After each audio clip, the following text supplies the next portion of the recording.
It is now my pleasure to introduce Jennifer Kluge, President and CEO of NABR, which is the service organization that hosts the best and brightest companies to work for. And over the past 17 years has spread the program from 10 regions across the country. 6 years ago, the National Best and Brightest competition was launched. Jennifer holds a bachelor's degree from Michigan State University with a specialization in human resource management. She also holds an MBA from Loyola University of Chicago. So thank you, Jennifer, and I am happily turning the presentation over to you. Wonderful. Thank you, Jan. Hello, everybody. I hope you are well. And we're going to do things a little differently here. I want to make this a little bit of fun. So I just posted to social media using hashtag 101BB a picture of our sound check for this webinar. It'd be kind of cool for you all to post pictures of where you're at while we're broadcasting. That would be kind of fun. And then also, as we go through the program, you can use the chat feature and or the hashtag 101BB through social media to either share a best practice that you think everyone needs to know. I know we have a lot of winners on the line. Or you could maybe share some comments on some of your favorites as we go. So use the chat feature for questions, anything that's interesting that you want to share about your place of employment, and then it'll be kind of fun to see where you all are on social media, hashtag 101BB. Okay, so let's get started. So let's do a lay of the land here. So how companies are selected is important so that you can understand where this data is coming from, how we use the data, and where the statistics are coming from. So every year we survey thousands and thousands of companies. Those surveys are rigorously reviewed, and then we also survey the employees, and the employees are then validating or not validating what the employer says that they're doing. So with that, a couple other things. So we're pretty meticulous. We've surveyed thousands and thousands of employees over the past 3 years. And there's two partners that we have. Inquisium is a tech market research firm, and they're helping us become bolder and brighter with technology, but also the Illinois Institute of Technology's Market Research Division. Those are the statisticians. They're the ones that are keeping us ethical and honest and true and weighting and ranking the various different areas of the survey. So where are we getting this data today? We pulled some of our reports. These reports are available to winners so they can see how they are doing compared to the national standard and the regional standard. So as we mentioned, we're in 10 regional competitions throughout the country, but there's also a national competition, and we have winners from across the United States. So we have a C-suite executive report, an employee engagement report, a company full assessment report, and historical data, and we examined that data to come up with today's presentation. We also have boards throughout the country, and through those board of advisors, they tell us what's going on, and through the feedback from the best and brightest winners. So these are some of the things that our best and brightest companies are saying they're dealing with. These are their significant issues. We're going to cover these throughout today's program. So the skill gap, the talent shortage, that seems to be number one right now. Succession planning and leadership development is also a big issue. Millennials and multi-generational workforce, common theme. Recruitment and engagement. So once you get the talent, keeping them on board and keeping them engaged, and corporate culture. So these are the things that we will be covering throughout today. And the first thing that I just want to chat with you all about is this engagement issue. So, you know, Gallup came out with a study a year or two ago that said that only 31% of the U.S. workforce is engaged. 51% are not engaged, and 18% are actively disengaged. So let's talk about that a little bit. So that's a majority, almost 69% of winners of companies in the United States have unengaged employees. So when we're setting the foundation for this presentation, we're not talking about those employees. For comparison purposes, the best and brightest companies to work for, their engagement levels are 87%. So these are the areas where we measure engagement, employee engagement. I'm going to share some stats with you right now. 87% of employees felt appreciated for their work. 91% of employees were proud to work at their company. 83% would stay if offered a similar position. And 91% feel their supervisor treats them fairly. So those are some of, not all of, but some of the metrics that we ask employees related to engagement. So as you can see, there's a very different status group that we're talking to here. So as we go through this data, it's not all equal. So this is the cream of the crop. These are the best and brightest, and they are already doing superior to market conditions. All right, so let's start. So today what we're going to do, we're going to talk about a couple case studies. Then I'm going to give you what I call snippets. These are quick little best practices that the winners are doing across the country. And then I'm going to give you some stats and resources. So make sure if something resonates, make sure you tell the rest of the group. So if you could make sure you do that, and use the chat button and use the hashtag 101BB in Twitter. Okay, so let's start with this guy. This guy is Fred Keller. He's the CEO of Cascade Engineering, and he is one of my favorite people. The reason why we're starting with Fred, he's actually one of our best and brightest winners. Their company is a manufacturer. They work with plastics, and they do some incredible community work. He has figured out how to address the skill gap, but there's two other really cool programs that they have that I want to tell you about. Let's address the skill gap issue. So Fred decided that he wanted a company that was respectful, a manufacturing firm that was respectful of the environment. So sustainability at the time was not a big issue in the world as we know it now. And there were very little people knowledgeable in the kind of manufacturing that he wanted to do. So he partnered with a local university. This is a trend with best and brightest winners when they have talent shortages. He partnered with a local community college and customized curriculum and coursework and a degree. Then he would hire people out of it for sustainability. They are now a zero waste manufacturer. And for those of you that know the green industry and know the sustainability industry, that's a big deal. And getting there as a manufacturer, it was quite a challenge. The two latest things that they have done, very interesting company. The first is they are hiring people who have been imprisoned. They are putting them through an education program. They're getting them on board. Obviously, these are more minor offenses, nothing more severe. And they are getting people to work as part of their mission and purpose and higher calling. So you can imagine what their retention scores are. You can imagine the kind of environment that this company is, that they are making the world a better place. And that really resonates with millennials. How are you making the world a better place? And if you aren't communicating that to your millennial team, you need to do so. The other program that they just launched is that they have a return to work program not only for imprisoned people, but for people that are out of work and don't have homes. So basically, they're going to people who are homeless, putting them through a training program, helping them with housing, and helping them get back on their feet. So now you know why I like Fred Keller. While he's addressing the skill gap, he's also making the world a better place. So through university partnerships, unique programs, and he's the first to admit that these programs took a while to get right. So they made some pilots, they did some attempts, they got some of the problems addressed, and then they moved on. And they're very happy with the programs now. So let's move on to some of these best practices. These are the ideas to borrow.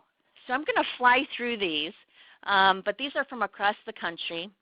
This particular firm, Honigman, they have $50,000 that they give on interest-free loans towards buying a house. So the company provides the loans interest-free as a way to engage their employees. Okay, this company, JobVite, they're out of San Francisco. Now, San Francisco is a unique market. It's a very high expense city. Cost of living is outrageous. Salaries can't keep up with it. So they provided free Uber service for their employees to get to work. And in that market, that's an incredible thing. And they also really encourage flexible work locations like many of our winners do. Okay, this company is out of Kansas City. Now, this is a trend. If you are not doing this, you're kind of late to the party here, is bringing your dog to work. Many companies allow it. Some companies do it every day. This particular company has a sign-up sheet for Fridays, one dog at a time. It is a trend, and it is part of their wellness initiatives, and it's really helped with employee engagement. Okay. ERP's out of Dublin. They did something unique with their salaries. So what they do is they have transparent salaries where an employee can choose what the allocation is. So they basically say, this is how much we're going to pay. How would you like it allocated? Would you like it in cash? Would you like it in benefits? Would you like it in investments? So that's how they do it, and they've done quite a good job with that as well. So now let's transition to some of these stats of the best and brightest companies. So this comes from the data, those surveys that I was telling you about at the beginning of the presentation. So 38% of entry-level hires come from internships and co-ops. So most of the best and brightest, almost 40% of their staff, comes from internships. So these are from people that aren't even able to work full-time yet, that they get most of their positions from. And with the talent shortage, that's something that we should all pay attention to. Okay, 56% of those surveyed offer succession planning, and 30% offer to all employees. So most succession planning is offered to senior management. 30% of the best and brightest companies offer it to every single employee. Interesting, right? All right, 89% of employees feel they have the authority to make decisions necessary to do their job.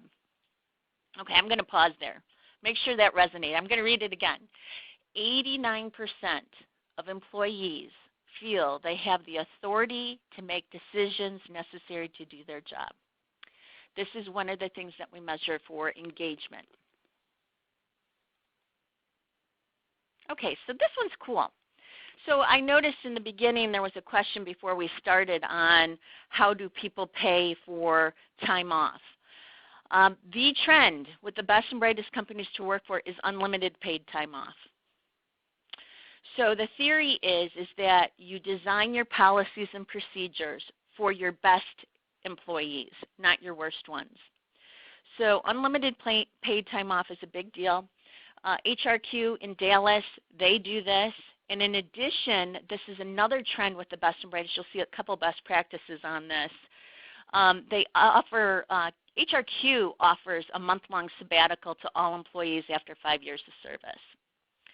So we are starting to see a lot of 5-year anniversary every 5 years, some sort of retention, either bonus, vacation, or incentive to stay longer and refresh yourself. That seems to be a very big trend in the last 12 months. Okay, this one's fun. So how do you identify your leaders in putting a succession plan together? So Assurance Agency out of Chicago, they put a very robust system in place to identify who their future leaders are.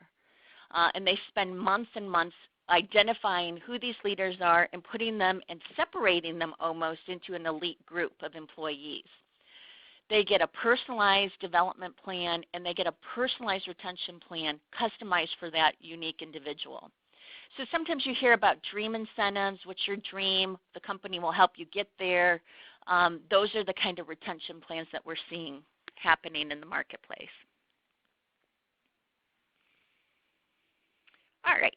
So this is kind of interesting. Now, for those companies that are maybe have a low budget, or they're a smaller company and they can't afford to hire a trainer or send to a lot of education, This company is very unique. They're out of Nashville, legal intake professionals, and they actually pay their employees to read.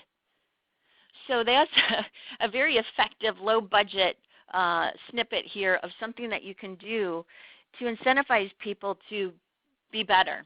And by reading books, they actually pay them to read books.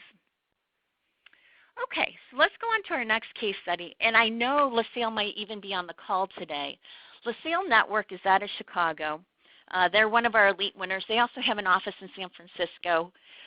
They were one of the overall winners in the Chicago marketplace in our regional competition, and they scored pretty high across the board.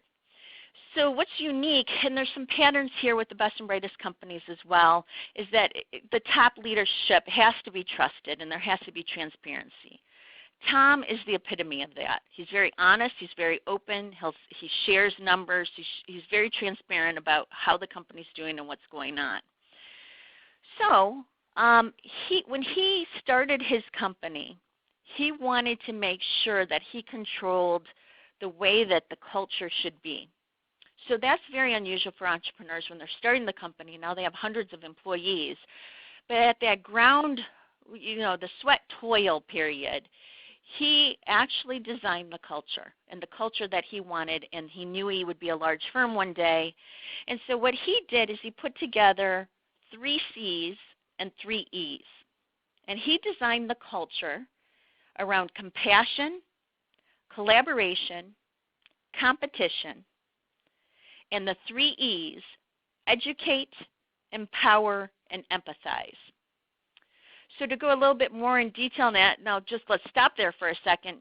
15 years ago, would a CEO be putting compassion and empathy into how he wants the culture to be? Probably not. So have compassion for each other, collaborate with each other through the team, but compete. And he's really leveraging people's natural sense for wanting to do well and encourages competition between each other, but in a compassionate way. And then the 3 E's: educate, empower, and empathize. Education, training, and empowering people, and we had a stat on that before, the best and brightest. Empower people to do their job. Let them do their job. Make sure they have the tools that they need. And be empathetic to others. Okay. This one just happens to be out of Chicago as well. FONA International. They have been an elite winner year over year in Chicago as well, and they were an overall winner in the past couple years. So FONA is very meticulous on culture as well. And their CEO, Joe Slowik, drives this himself, but he has a fantastic HR team that also is driving the culture. And these are one of these companies that are really harmonious between the HR team and the C-suite team and making sure strategy moves forward. So what's unique about them is the gentleman on the left of your screen. His name is Angel. So you always hear in the workplace, don't mix religion and work. Keep the religion out of the office. Well, this company has a fabulous ERP program. They have family values, and they took a risk and hired a staff chaplain. Angel, ironically, is his name. He's on the left, and he is their staff chaplain. He is a paid employee. He comes in 3 days a week, full-time. He's available 24/7, and he keeps everything 100% confidential from the executive team. He's done some weddings. He's done some funerals. He's christened babies, and he is part of their team. Now, we're not condoning one thing or another as we go through these practices, but their numbers significantly increased on their engagement scores. So 93% of FONA's employees are satisfied with their job. So how many of us can say that 93% of our employees are absolutely satisfied with their job? And they happen to be a flavor manufacturer, so they are a manufacturing environment, and they have a high Hispanic community within their organization. So they have the manufacturing team, the scientists, and then they also have the corporate C-suite folks. And then one other point that I want to make, they are a family business. They're large. but they treat their employees like family, and they've personally driven that home year over year, and their scores are so high. So they have a formal Thanksgiving dinner, monthly lunches like many of our winners do, but you really feel it when you walk into their office. You can feel that it is truly a family environment. Okay, let's do a few more stats. And then when we're done with these stats, I'm going to pause for some questions. Okay, so 41% of winning companies offer tuition reimbursement. All right. What else are they doing? 89% of winning companies, employees feel the organization promotes a positive culture. So almost 90% of the winning companies have a positive culture, and they drive the culture. 94% of employees know what is expected of them in their job, and 90% feel their work challenges them to fully use their knowledge and skills. Okay, so let's pause here before we go to ideas to borrow. And Jan, do we have any questions? Jennifer, I have a couple. One of them is, what's the standard in Best and Brightest companies for vacation carryover year to year? And this person's company allows up to 40 hours to be carried. Okay, so 40 hours is pretty generous, but if they really want to be cutting edge, I recommend unlimited paid time off. Right. And you, in certain situations, in certain environments, you can't do that, but it's really been well received. I know we offer, we implement best practices. I know a few other Best and Brightest winners offer life days. So there's a certain number of life days, whether they merge the sick and vacation time. 40% carryover is generous, and it's pretty close to standard. So that's good. But if you want to be great, get rid of it. Do unlimited paid time off. And that would include, so there would be no reason to have a carryover then. Correct. Okay. When you talked about the company that had a sabbatical after 5 years, do they pay for that person's time? Yes. So that yes, in they the do. Unlimited time off? Okay, that's interesting. So paid sabbatical. There's some more examples coming up of paid vacation time. But yes, so it's kind of the reward for being at 5 years. You get 30 days paid time off in addition to your normal. And that was one of our tweets, was from a company that rewards safety with vacation to a Caribbean island. Nice. So that's a great best practice. And another one was a company that hopes to one day be 101 Best and Brightest company. Oh, that's great. All right. All right. Any other questions, Jan, or should we move on? Please move on. All right. All right, so let's go back to some of these ideas to borrow. These are the quick little snippets. And one thing that I want to mention before I continue on for a second here is these are customized for these companies' cultures. You don't want to just take one of these and implement it and hope it sticks. You need to design it around your business model. You need to design it around the type of business that you're in and the type of culture that you have or want to have. And you not only have to start it, you have to seed it, you have to water it, make sure it's successful. And if it's not working, get rid of it. But the worst thing that we see is that people launch all these best practices thinking that they'll stick without a strategy behind them, and then credibility is lost. It's not done to really engage people. It's done to be a best and brightest, and that is not what we would recommend. Okay.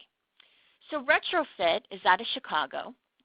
They do something where once a month they do a tiny pulse. It's a software.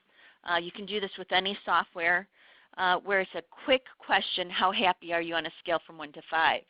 And how they use it is they use it to make sure that things are going pretty smoothly. If they see spikes, then they know maybe people are being overworked this month, or maybe we need to get some massages in the office or get some food in the office or whatever it may be. It also really helps them understand how the business is going, because if their employees are happy, their clients will be happy. And that's their thought process. Okay, so Obsidian Learning is out of Houston. They wanted to create their office space. Now, this doesn't work for everyone, but they wanted to create an office space like a home. Kitchen, bathroom, showers, nap areas, workout room.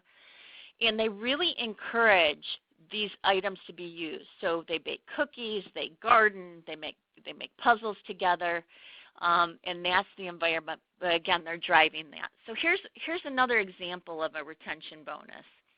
So out of Atlanta, Clinical Resources offers an annual retreat. So they take the entire company on vacation. And they also provide a $10,000 bonus after 5 years of employment. So how they do it is they say, we're all going on vacation. I don't know the frequency on this. I'm assuming it's once a year. And at your 5-year mark of employment, we'll give you $10,000. Now, many companies, every 5 years, they do something to reward their employees. Okay, so this is a marketing firm out of Vegas. It's called Madrivo. And what they do is they create teams that rotate, and those teams do other teams' jobs.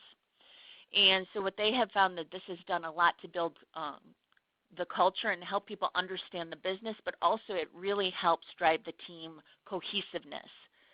So one division is doing the job of another division for a day, and these are little educational training teams that go throughout the company. All right, let's chat a little bit about another case study. So that is me playing the keyboard. So this is Abus. They are out of Houston, and Russell Schulte is their CEO. They are an ERP software company, and that is an actual picture of the people dancing in their lounge. So Russell wanted to create an environment that promoted fun and relaxation. So we hosted our Houston board meeting at his office, and this is a really good example of making sure your culture and your office match. And this is just a little quick story for you. After the board meeting, we took a tour of his office. Everybody's workstation and or office is customized for that person. They got to design it themselves. You walk into the conference room and you step onto a porch with a swing and you enter a house. Then you go around and there's a workout room. Now this is a good example for a smaller company. They have roughly 40 employees, and they provide complimentary wellness meals. They're fit meals that are in the fridge, and there's a wellness workout room. And at the end of the hallway is their lounge. There's stage, there's music. There's a fully stocked bar, and I'm going to pause there for a second. We're going to talk about alcohol in a second. But and they encourage music to be played. So after our board meeting, we naturally went to our instrument of choice. That's me on the keyboard. However, one of our board members grabbed a guitar. So if that does that for us in a board meeting, can you imagine what it does for your employees? Music in the office is a big deal. We have been seeing, this is, personally, I'm not for it. Obviously, I have an HR background, I have a legal background, and I'm not personally advocating for any alcohol in the workplace, but we have seen a trend in alcohol being involved in activities. This company, Friday at 3 o'clock, they all head to the lounge, they put the music on, they have a beer or a drink, and they chat and talk about the day. They use it as a bonding experience. So that's a whole nother discussion, but we thought we would share it just so you know what the trend is and what's going on. Okay, this is another fun company. This is United Shore. This is out of Detroit. And United Shore, that is their valet. So in Michigan, they get a lot of snow and rain and bad weather. Can you imagine not having to dust your car off from the snow, and you pull up, hand your keys over to somebody, and walk right into work? So if you need your car loaded or unloaded, that service is provided. It's a low-budget item. Now, saying that, they have thousands of employees, and they have implemented this, but in the grand scheme of these, that's a low-budget item that they could do for their team. Something else that they do really well, and we're going to have a little discussion on this as well, is they incorporate sports activities within the office. Their CEO is a former Big Ten basketball player, so they have a basketball court inside their office. That is actual photos from their work site. And then on the lower left hand of the screen, you see the championship ping pong match. So their company has a ping pong tournament. This is the championship game. And as you can see, all the people standing around it, it's part of their culture. If you have a ping pong table and no one's using it, that's not good because it makes the culture feel fake. So you have to put incentives around it, put contests around it. You need to make it fun and encourage people to use it. And that is United Shore. So now let's go to some of these stats again of the best and brightest companies to work for. We just talked about this. 54% of winners offer on-site games and activities. Make sure you're doing it right. Just because you have it doesn't mean that you're cool. You need to make sure you use it properly. And then 47% have an average organization tenure of 6 to 10 years. So that's pretty good, having that kind of tenure. Most companies outside of the best and brightest is 2 to 4. They're at 6 to 10 years. So they're obviously doing things right.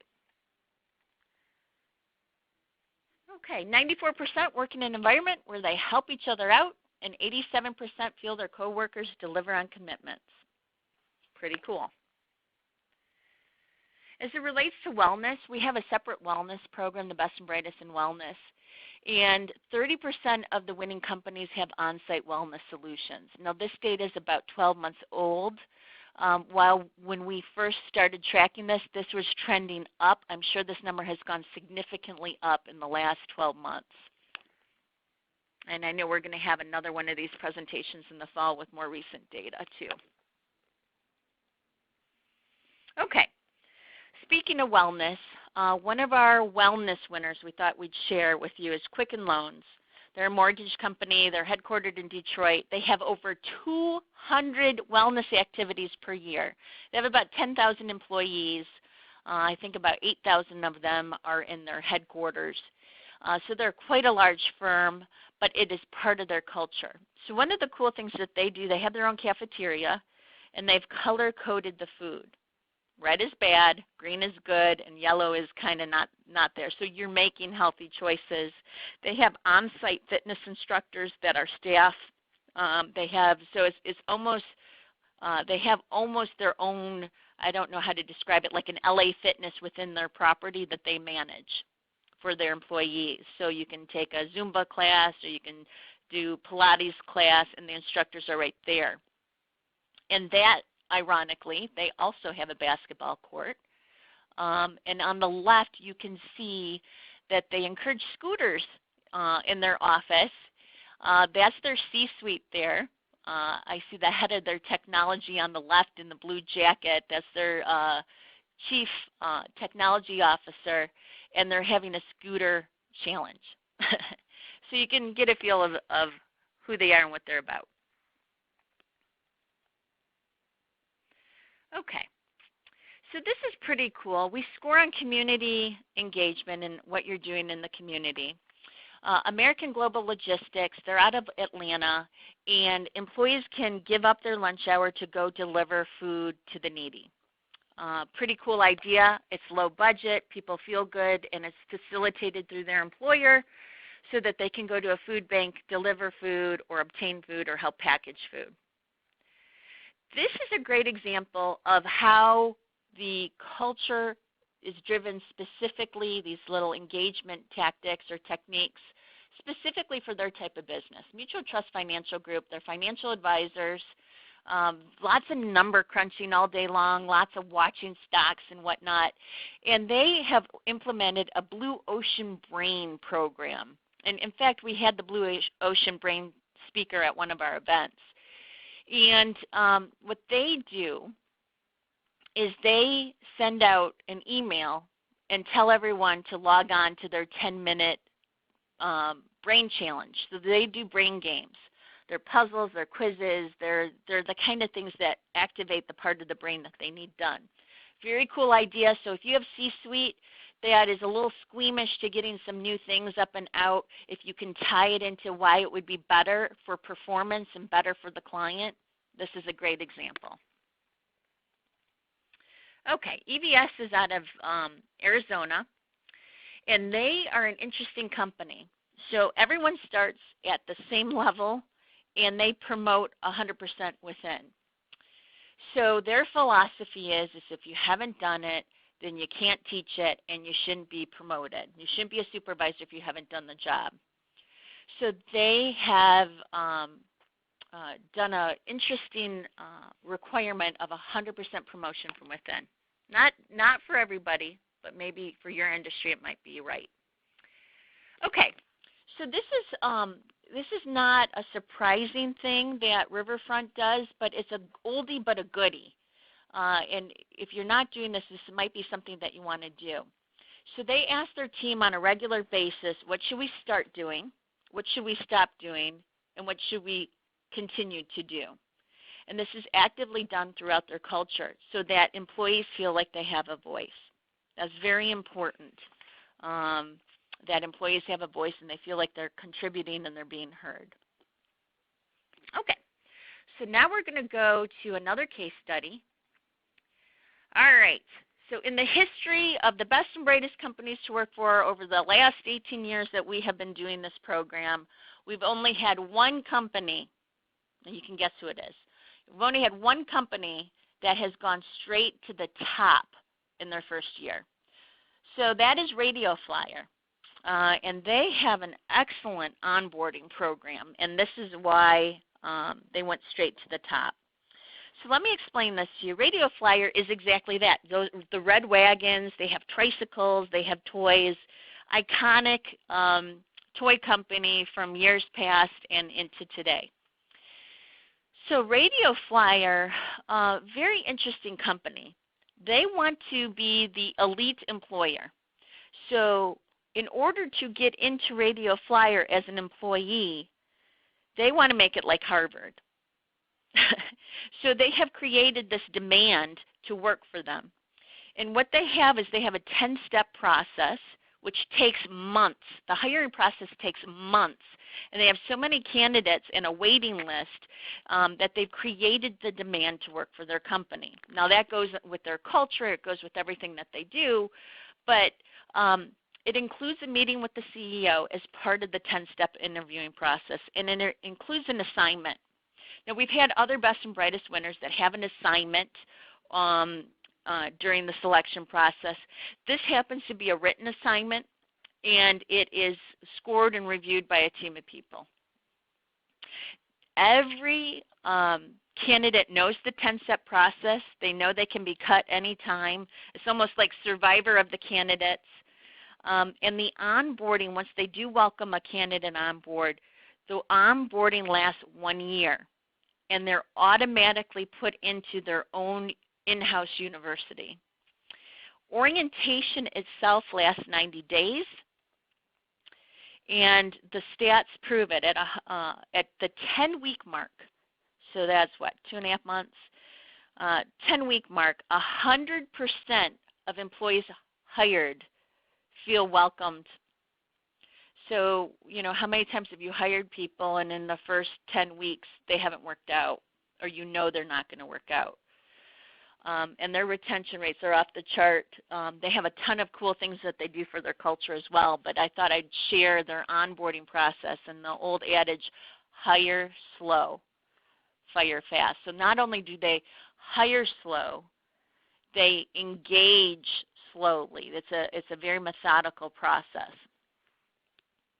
Okay, so let's go on to some more of these stats.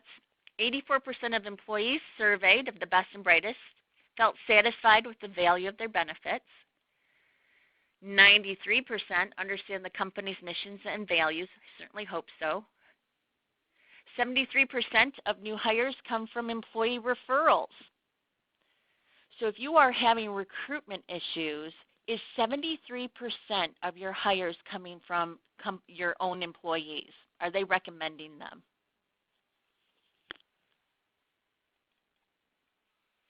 Okay, a couple more ideas to borrow here. This is out of New York City, Bounce Exchange. They have lunch pods. So this is for diversity and inclusion. So they create lunch pods, and this is a larger firm, of various different people from various different units of their company, and they have scheduled lunch pods with new people from within their team. And it creates diversity. These are diverse groups, and it helps with exchange of ideas as well.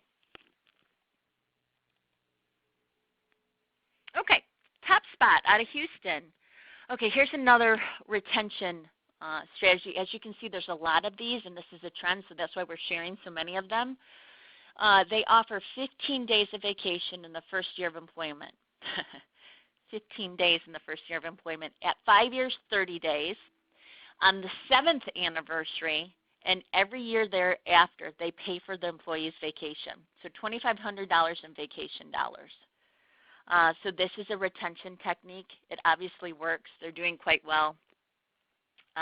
Who knows this brand? Yummy cheese wrapped up in wax. Bell Brands out of Chicago. Okay, so this is interesting. They offer a holiday to do your physical for you and your spouse. If you can prove that you did your physical on your physical holiday, they will allow you to not pay your employee co-payment for your medical premium for 2 months. So obviously, statistically, they have seen that this helped turnover. It's helped have a healthy population.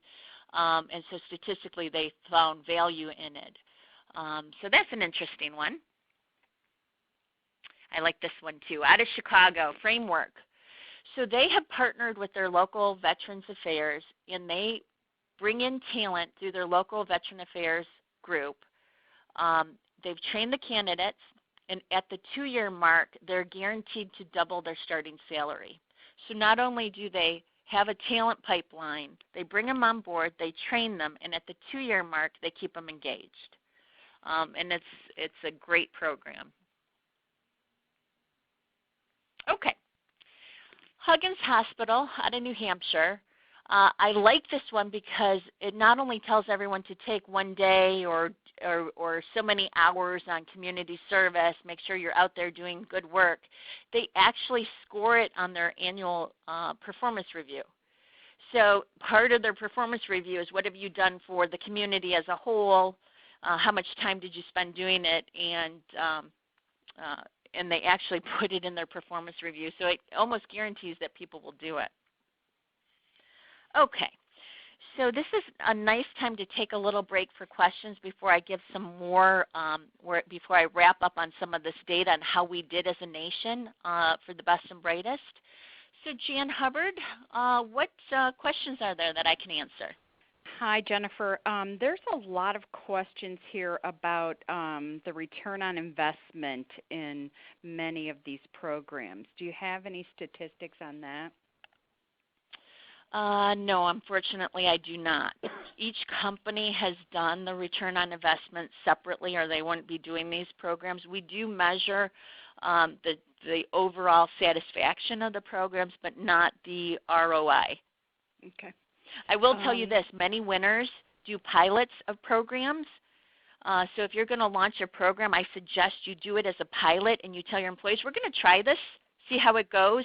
You collect the data, and when you're done collecting the data, then you can keep it or lose it or adjust it as necessary. In fact, that's what Fred Keller did with Cascade on both of those return to work programs. Those were pilots that eventually made it full cycle. Very cool. One of our participants said she's heard that unlimited vacation time actually results in people taking less time off. Do you have any studies on that, or any statistics on this trend? And is it we true? have heard that. The more time you give people, the less they take. We do not have that validated through tested measures and metrics, but we have heard that often from our best and brightest winners and our advisory board members. That is absolutely true. And actually, when people work remotely, they actually work more hours than they do when they are in, quote unquote, the office or at the manufacturing setting or wherever. Interesting. Somebody's offering a vendor similar to Tiny Pulse. It's called 15.5. If anybody wants that information, we can make that available. And, very cool. I know SurveyMonkey does it too. Oh, good.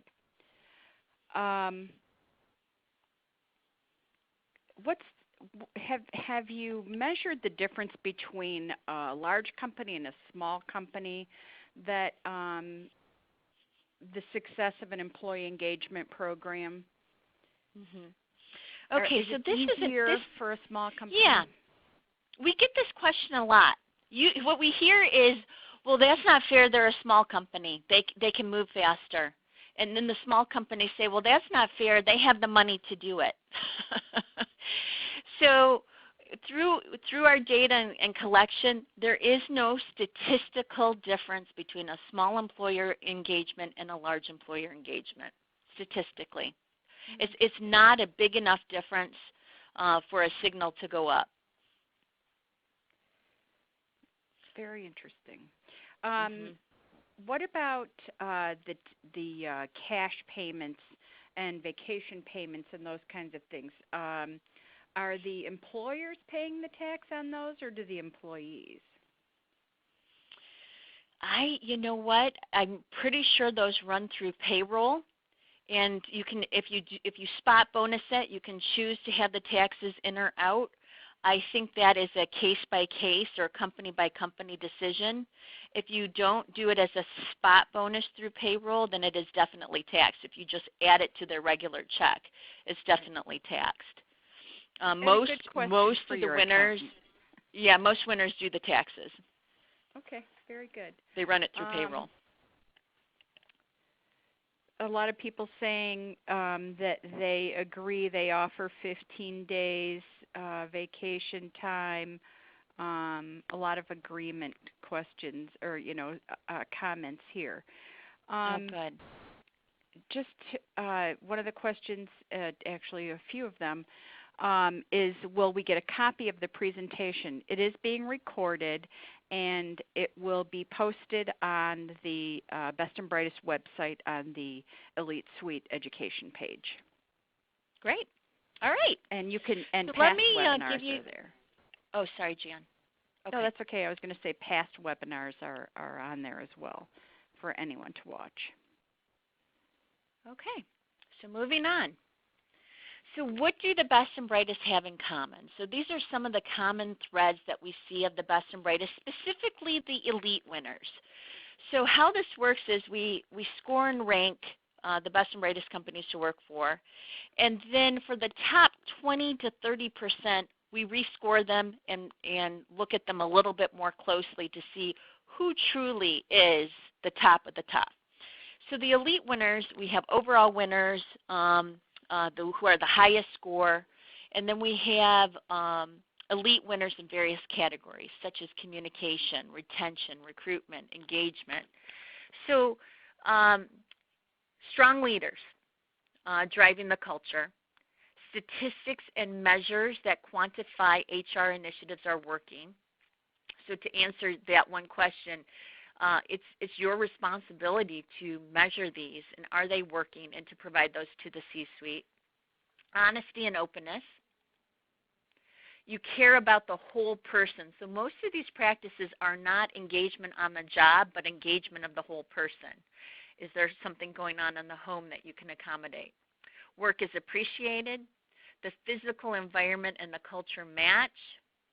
Leaders are trusted. I can't say that enough. Leaders are trusted. Leaders are trusted. Leaders are trusted. Honest, open, transparent. High community engagement. They're doing something for the greater good, and the employees respect the company for it. And their practices are customized to their own culture, personality, and work lines. So how do we do as a nation? How do we do? So if we took all these scores and said, okay, the best and brightest companies to work for, they're above average. We already said we're not even looking at the average folks. These are the premier employers. Where are they great, and where can they use some improvement? So even the areas that they need to improvement would probably be excellent outside of this pool. So if we compared them to each other, these are some of the areas that they do very well. The employees like their job. They feel they have good teamwork. They feel appreciated. And they have excellent diversity and inclusion. That's one of the areas that we measure is diversity and inclusion. That is the highest scoring area out of all of the areas that we score. So we've come a long way there. Lowest grade. Uh-oh, what happened? So even the best and brightest have some issues that they need to deal with. The lowest score is on compensation, benefits, and employee solutions. So this is interesting because these companies scored off the charts on what they provide. So we just said all these cool compensation benefits that these folks offer. We just went through a ton of case studies, and the employees are still not satisfied. So let's explore this a little bit. Why? Why is this? So it's not what they're doing, it's how they're doing it. So only 64% of employees surveyed felt they were satisfied with the way pay increases are administered. So let me give you a little bit more detail on that. So 97% of the best and brightest companies provide formal employee performance and compensation reviews, and 82% are within 1 year. So they're doing the performance reviews, so that's happening. The best and brightest have exceeded the national standards on compensation. So what is the true issue here? So the old way of sitting down with a supervisor, doing your performance review, and offering them a pay increase is not working. We don't know what the answer should be, but that's up to all of you. This is by far. So we just said that these employees are completely engaged. Completely engaged. They like their boss. They like their job. They're proud of their company. All the basics are there, all the key metrics for engagement, yet they don't like the way pay increases are administered. So that is your homework assignment, is to figure out how you are doing pay increases and to maybe reinvent that. Maybe the performance review model is old and needs to go away. Maybe a lot of companies, I hope they don't still do this, but a lot of companies used to, on a certain date, they give a 2 to 4% increase to everybody. That does not work. Hopefully none of you are doing that. So that is something that I'm going to leave you with. That is your homework, that we need to figure this out, and we're probably going to have some work groups within our winners to come up with some new best practices that we would encourage people to do there. But saying this 64%, imagine what it would be if they're not a best and brightest company to work for. Imagine what that number would be. So with that, we have 5 minutes. Jan, what additional questions do we have? Hi, Jennifer. This is such excellent information. I think maybe there's a couple people on here who need to know, again, where this information came from and how they can get information on the employee surveys and that kind of thing. Sure. Okay. So in the very beginning, I know we had quite a few people come in a couple slides in, but in the very beginning we had said we survey hundreds of thousands of employees every year. We have about 1,500 winners throughout the country. We survey the company, and we do an engagement survey to their employees, and we make sure that the data matches, and we score and rank these employers. From their reports to us, and from what is submitted to us and what we have validated, this data has come from. So we have 4 reports that we offer to winners. companies can see how they are performing compared to the nation. They can see how they're performing compared to their local region, let's say Chicago. And they can see the top 5 things that their employees love about them. They can see the 5 things they can get rid of because employees really don't care about it. They can see where they scored the top 10 areas of scoring overall and the bottom 10 areas of scoring, areas for improvement. And in some of the reports, you can see where it spiked up or spiked down year over year. And in fact, that's our next presentation is to give some historical analysis. Year over year, how have we done? I will tell you this. There's one thing that I just looked at the data this week. The liking of the supervisor, that took a little significant dive in the past year. Why is that? So that's something that we're examining as well. All right. I'm going to refer the rest of these questions to the Best and Brightest website, and you can see it's on the slide right there, 101bestandbrightest.com. We have 10 markets that we're running programs in right now, 10 regions, and expanding all the time. We also have a national program that you might want to be a part of if we're not in your region yet. So please take a look at those. You can take a look at the winners. And a couple other people have asked, can they get a copy of this? Yes, we have recorded it, and it will be available on the Best and Brightest website on the Elite Suite Education page.